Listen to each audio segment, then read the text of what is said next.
Good afternoon, everyone. On behalf of CG Insurance, I'd like to welcome you to our last webinar of the Parenting Through a Pandemic series. As COVID cases worldwide are currently rising, today's webinar feels more appropriate than ever. In this session, we are going to discuss parenting for the new normal, how to help your kids feel safe and prepared to go back to school. These are certainly unprecedented times, and as we move back into the school year, it's safe to say that both parents and children are feeling uncertain of the year ahead. We understand that anxieties are high as we approach another school year, wondering if it will be a repeat of the last. Together with the help of Benedict Associates, we have created this webinar series as a way to help parents and children find ways to cope and adapt to the pressures of pandemic life. We want to take this opportunity to thank the team at Benedict Associates for their hard work and dedication in developing the series. Should you want to revisit any of our prior sessions, all of them can be found on the CG Corral YouTube channel. Some of the topics include screen time, social media, adapting to your child's changing world, and overall mental health during this unique time for both parents and children alike. We have been very fortunate to have the group of experts at Benedict Associates to help develop this program. With that said, I'd like to introduce their counseling psychologist, Dr. Jessica Gordon, who will guide us through today's session. Let us now welcome Dr. Jessica Gordon.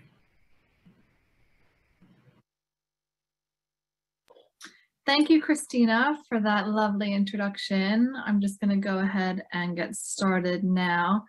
So welcome to our final webinar. As Christina said, Parenting Through a Pandemic.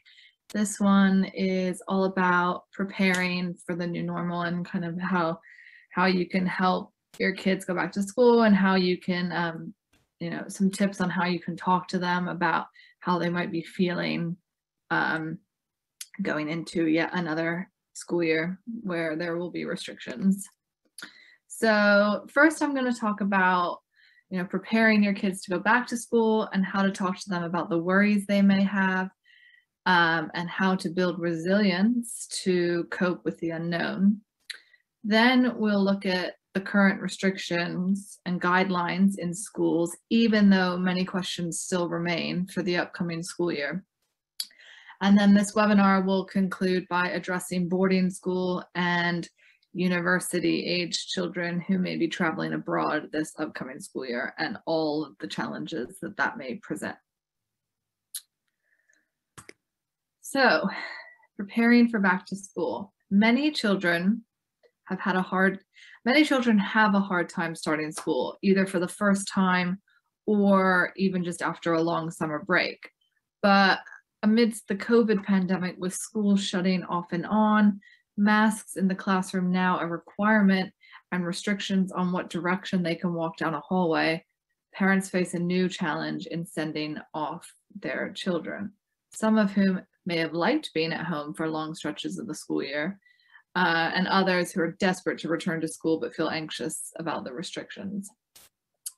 With more students going back to in-person class this year and the Delta variant on the rise, and vaccinations also not yet approved for kids under 12, this still won't be an entirely normal back to normal back to school period.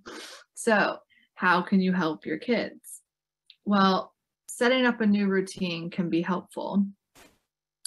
During the summer, there's usually a mix of family time and time with friends, unstructured days, and sometimes late nights. Everything is fun and there's often no clear expectations. Some kids might have work to do over the summer, but it's usually done at their own pace.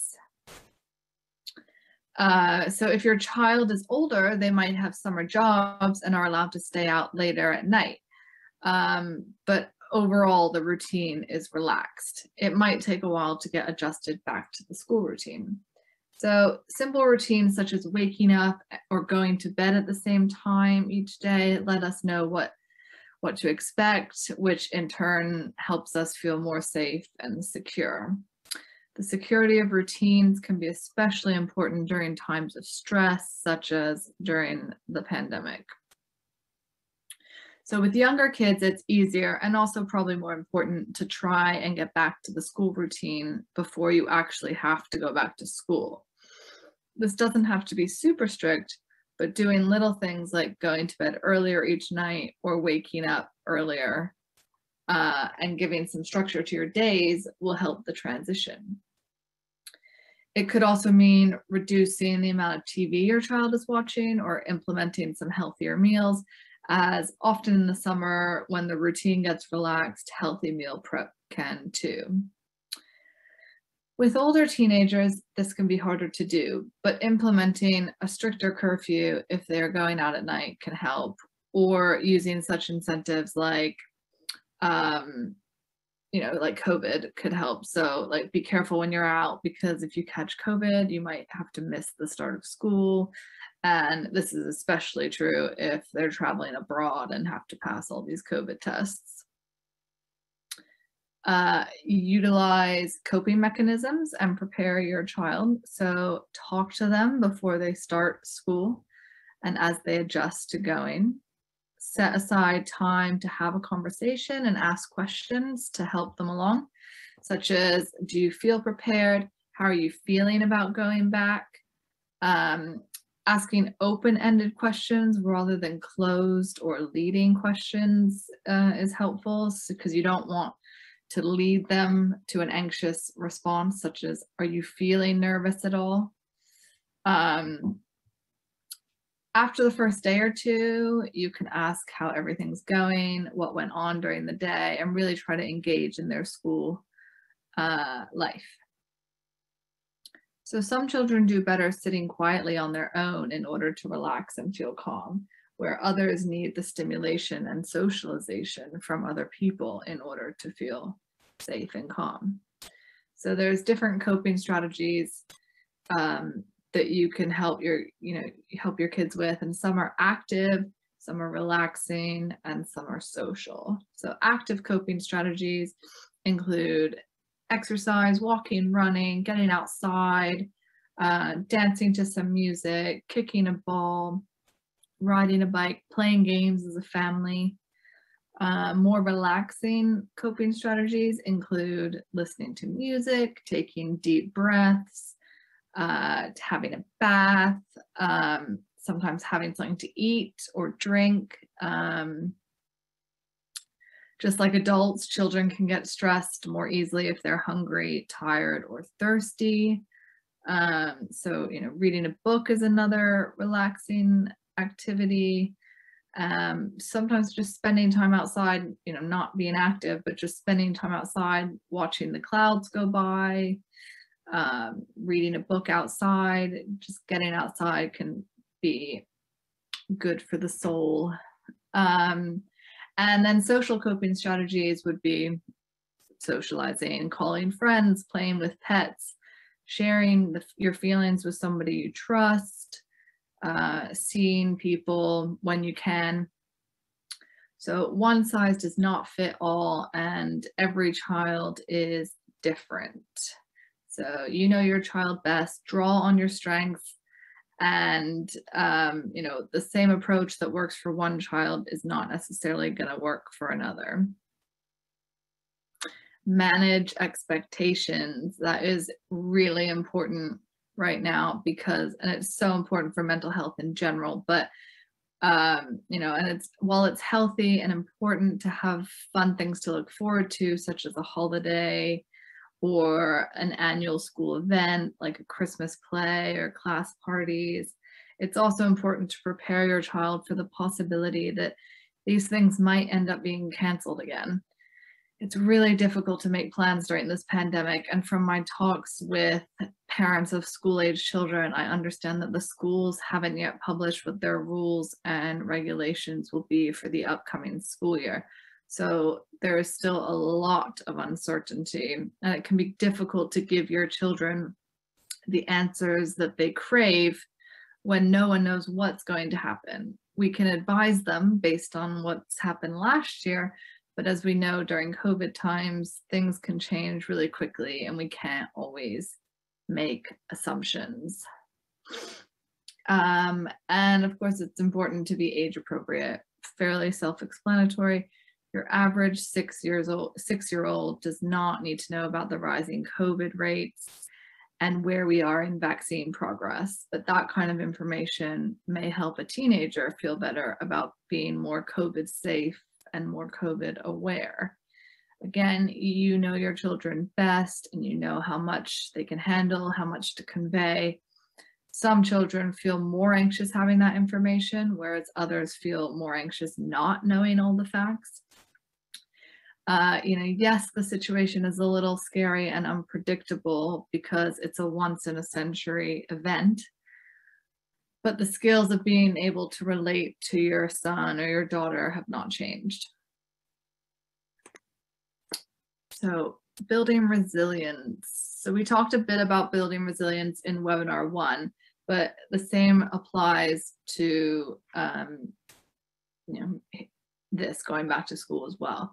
In order to succeed in life, kids and teens need to develop strengths, acquire skills to cope, recover from hardships, and be prepared for future challenges. They need to be resilient. The more resilient a child is, the better able he is to manage stress. So resilience is shaped partly by genetic factors and partly by the environment. You can help build resilience by building good relationships with others, both adults and peers, focus on independence and responsibility, which creates confidence, and help them learn to identify, express, and manage their emotions, and also create opportunities for personal challenges, because when they overcome those challenges, confidence is then built, and the more confident someone is, the more resilient they tend to be. Also, if you look at the diagram, focusing on autonomy, responsibility. So if a child can overcome challenges and do so more independently rather than, have parents hand-holding the whole time, again, confidence is built and more resilience is built because they know that they can do it next time, any challenge that they may face. So going back to things we can do to help prepare for back to school, it's good to plan ahead despite the uncertainty. So again, one thing parents say to me that it's just so impossible to make plans right now with everything changing and nothing really being posted in advance. School starts in a few short weeks and parents don't yet know the restrictions their kids might face or what extracurriculars or after school care may or may not be offered. So this makes it more difficult to plan childcare and also to prepare kids for exactly what is to come. But if you happen to be aware of the school's safety, if you do happen to be aware of the school's safety precautions, review them together so there aren't surprises when your child first goes to school. So last year, some secondary schools took time during the first couple days, walking students around single file, teaching them what directions they were required to walk down the hallways in order to be COVID safe. So it may be that kind of thing again this year. It was particularly with the new students. So let's talk about our worries. Also good to kind of create an open atmosphere. If your kids are anxious about COVID and going back to school, encourage them to focus on the present and avoid thinking too far ahead, which can make everything feel a lot more overwhelming. Talk about practical worries versus hypothetical worries. So practical worries are worries that they can control. So an everyday life example would be if kids are anxious about how much homework they have, they can control that worry by slowly working through their homework. Homework is done, when the homework gets done, the anxiety goes away. So a COVID example would be, if they're worried about catching COVID, one thing they can do to make themselves feel safer is hand washing, wearing masks, getting vaccinated, packing up their own school bags so that they have all their own supplies. Those are all practical worries. Hypothetical worries are all the what ifs and the things that they cannot control, such as what might happen with the pandemic in a few months' time. These worries are often ones that tend to spiral with endless negative thoughts.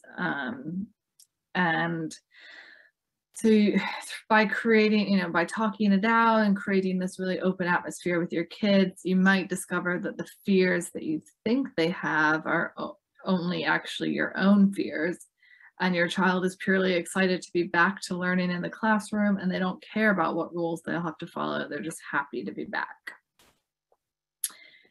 It's important to be present and stay consistent. Some children might want to come home and debrief after a day of school, but maybe not when or how you might expect. So it can be helpful to create a space for talking in different ways, such as going on a walk together or baking together. There may be less pressure in these circumstances. So like when you're walking side by side versus sitting face to face and having a formal chat, formal sit down, it can come out in unexpected ways, basically, when kids try to talk to us. As always, looking at the positives is always important. Try to find a positive amongst all the chaos. It might be helpful to talk to your kids about what positives the pandemic has brought us, if you can find any, such as more family time. Talk about what they might be looking forward to when going back to school. It can be really easy to get caught up in all the negatives of the past year and a half, but there's also been positives along the way as well. And of course, for those over 12, consider vaccinations, and that could hopefully help the school become less restrictive over the year. So now we're moving on to boarding school and university students. So if it wasn't complicated enough to go back to school during a pandemic here in Bermuda, now we add traveling to a different country and starting a new school and all that may be involved with this. So for some students, this won't be their first year enrolled at their school, but it will be their first year physically on campus for in-person learning. So it will bring all the normal anxieties and potential homesickness of leaving home for the first time and starting a new school. It's important to know your options and the restrictions of the country and the school. Out of the 3 main countries that Bermudians travel abroad to for school, Canada is the most restrictive, and from the sounds of it, it is the most stressful country to go back to school in, due to all the restrictions at the border. Some schools are still providing the option of online learning, so it's not necessarily a requirement to attend in person. So it's good to get that all checked out and know what options you have for the upcoming school year. The US and the UK are fairly open in terms of restrictions and policies at a national or state level, but of course we have the Delta variant now rising. Schools will most likely be abiding by government guidelines, but some boarding schools prohibit students from leaving the campus, or at least for the first few weeks, while others are more flexible. Some are even making it a requirement to be vaccinated, for all staff and students to be vaccinated. Most of the boarding schools provide a welcome change to normal day schools, where extracurricular activities and sports have all had to be canceled. Boarding schools are able to continue their activities, so less has to be missed. But it still will be a very different school year and school experience than it would have been pre-COVID. However, on the other hand, the lack of restrictions and lack of mask wearing may come as a shock to some students and provide anxiety around COVID, particularly when they have become so accustomed to masks here in Bermuda. we still have strict restrictions around masks here compared to other countries. So these students will also need to pass regular COVID tests to be allowed to enjoy their school holidays back here in Bermuda, which might make them feel uneasy about their movements while abroad and the risks of catching COVID.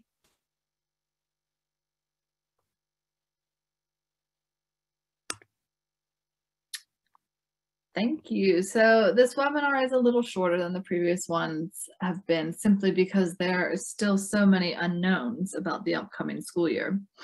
But the takeaway message is really to stay tuned into your children about how they may be feeling, but not project your potential anxieties onto them.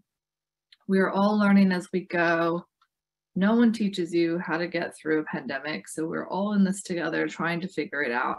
It can be really hard and frustrating when we don't have all the answers for our kids and have to watch the disappointment on their faces when yet another thing they were looking forward to has been canceled.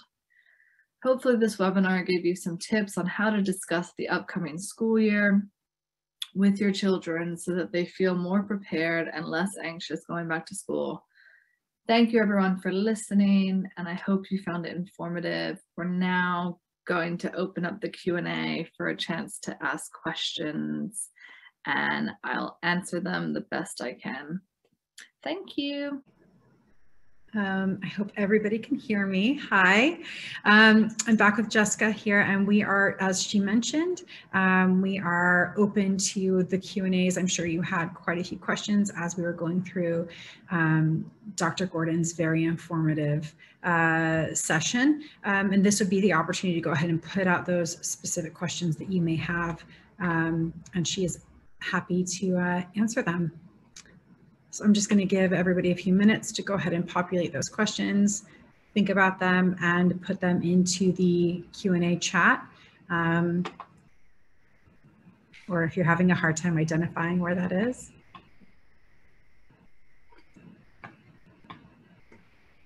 Okay. Well, I have one that came in a little bit earlier that I wanted to go ahead and ask. This question comes from somebody who has a child who's strongly expressed that they don't want to go back to school. What sort of advice can you give me to help talk through their return? Yeah, it's totally understandable. It's, you know, things are not gonna just change overnight. You know, re-entry into school isn't gonna be the perfect science. So there will be kind of hiccups and everything along the way, but you know, you should hopefully try and stay, you know, flexible.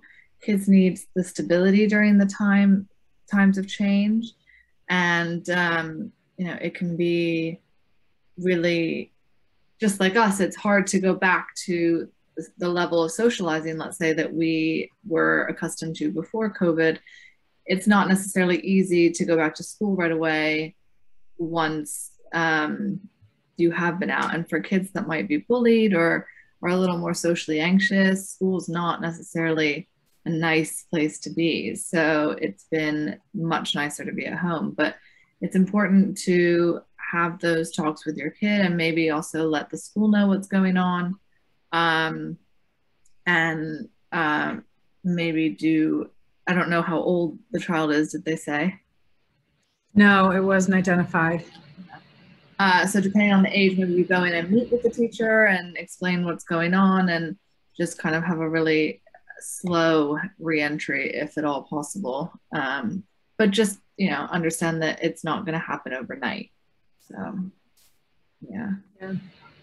And to your point, I think that even as much as I think all the parents want their children to go back to school, there's also a level of you know, you don't want to have to necessarily deal with the uncertainty of, are we going to have school this week or next week, or how to manage the expectations even as a parent as we're going back, just with that. I mean, and some kids will be more COVID worried than others. Some purely from a social point of view that they don't want to go back to school. Others are a lot more anxious that they might actually get sick. So if that's the situation, then you can practice more positive self-talk that kind of counters the worry. So like, I know I'm worried I will get sick, but I also know I'll be wearing a mask and keeping distance from other kids. So I'm doing what I need to do to keep myself safe, and that kind of thing. Right. That actually kind of leads into this next question we've just gotten. What signs should I look at to see if my children are feeling anxious to go back to school or otherwise struggling emotionally? That if, I guess for those kids who might not be as communicative about their feelings, are there certain signs that, you know, we may want to look for? Mm-hmm. So children often exhibit anxiety. It tends to come through physical symptoms sometimes, so headaches, stomach aches, not wanting to go back to school. That's an anxious behavior as well. So often anxiety can kind of present itself more physically in children, especially younger ones. So in terms of signs to look out for, those are big ones: headaches, stomach aches, withdrawing sometimes. If they're older, like teenagers tend to withdraw more if they're feeling anxious. So those are the main signs I'd say to look out for. Yeah, more physical ones. Great. Another one's just come through. I think this is helpful, and I think we actually covered some of this in one of our previous series, but I think that we can certainly touch on it here. Are there healthy coping strategies we as parents can use to make sure we are managing our own stress during this time? I don't want to express it in ways that may increase in my child's distress. Yes, there are lots of things. I mean, they, like what I talked about in the webinar, active coping strategies, relaxing coping strategy, and social ones. So if you're the type that needs kind of an active one or relaxing one, you know, deep breathing, getting outside, exercising, or just going for a walk, even with our kids, to make sure that you're managing your own stress. I think it's really important that you're aware, as you are, that you don't want to project any of your own stress onto your kids, because they may be feeling fine about going to school, but it's just you that's worried. So again, if it's anxiety around getting sick, COVID itself, doing all the safe things, keeping your masks on, sending your kids to school with hand sanitizer maybe, and you know, being very COVID safe in that way. But if it's more just, you know, the feelings of general anxiety in you, then deep breathing, like we did cover in a previous webinar, helps a lot. Going for a walk, doing something for yourself, relaxing, having a bath, or reading a book if you can. And yeah, just, I think you're already kind of there, like being mindful that it's your own anxiety and trying not to kind of project that onto your kids can help. I think that's great. Okay, I'm just gonna wait just a few more seconds to see if anybody else has any questions. I know that this was one of our shorter series. Again, you know, the timing of this seems very ironic, if you will, timing, as we are having this spike globally as we go into the school year again. And I'm sure everybody thought that we would be in a different scenario come the end of August, beginning of September, as we roll through this year, another COVID year. And I think everybody's feeling quite anxious about what's to come and the questions that we all have. And I think it's a matter of, you know, having good support systems around us and using tools that you've shared today to help us navigate what's to come. And also just maintaining hope that we will come on the other side of this. Yeah, sooner than later. Hopefully the schools sooner than later will, sooner rather than later, will announce what they're doing soon. Or yeah, I think that would be very helpful for everybody's stress levels. so teachers, parents, students, all of the above would be great. Okay, well, I don't see any other questions coming through. So with that said, I'm going to go ahead and wrap this up. This has actually been our fourth and last webinar of the series, and we do want to thank the entire team at Benedict Associates for helping put this together. We at CG Insurance really wanted to provide an opportunity and a resource for everybody who's feeling the pressures and stress of COVID and what has come from this in terms of mental health. So thank you very much for putting this together. All of the webinars will be available on our YouTube channel, on the CG Carlisle YouTube channel. So should you want to reference this or any of the other webinars, feel free to visit our YouTube channel and you'll find everything there. So thank you so much, Dr. Jessica Gordon. Thank your team. And we wish everybody the best in the upcoming months with the school year. And we look forward to getting to the other side. Thank you. And thank you everyone for attending. Take care, everybody. Bye. Bye.